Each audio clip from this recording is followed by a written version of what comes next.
Bir şir, bir tülkü, iki qarışqa səfərə çıxır. Şir deyir ki, mən meşənin sahibiyəm. Siz mənim icazəm olmadan ya meşədə yaşaya bilməzsiniz, ya da çörək əldə edə bilməzsiniz. Qarışqalar bununla razılaşmır. Deyirlər ki, yoldaş şir, biz bir buğda ilə 2 il dolana bilir və sənin yaşaya bilmədiyin torpağın dəliklərində yaşayırıq. Tülkü şirə yaltaqlıq edərək qarışqaların bu fikrinə qarşı çıxır.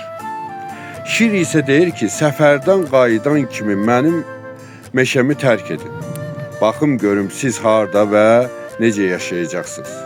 Səfərdən döndükdən sonra qarışqalar meşəni tərk edib kəndə məskunlaşırlar.